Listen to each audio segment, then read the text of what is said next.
60% of U.S. parents considered sending at least one of their kids to a different school last year. That's according to National School Choice Week.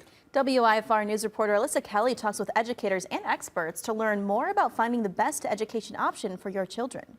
We're not just talking about choosing a private or a charter school. We're talking about the school that really suits your family. Choosing a school for your child can be an important decision to make, so schools across the state line are giving families the necessary resources to navigate their choices. That we're living in a different time for education in our country. We have so many more options, my generation of parents, than previous generations had for their kids. School enrollment is open. School Choice Week highlights all the options families have in their community.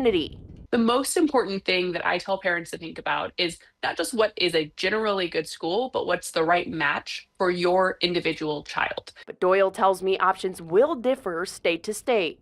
If you live in a place that has really robust funding for private schools, it makes really a level playing field for parents who have a lot of money or who have less money. In Illinois, I think it's a little bit different. We really don't have as much programs for school choice here.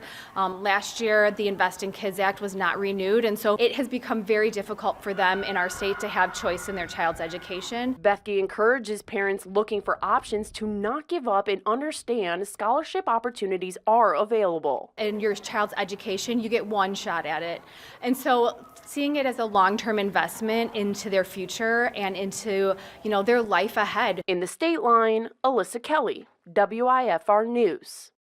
The 15th National School Choice Week will run through February 1st. For more information on where to find events, you can go to WIFR.com.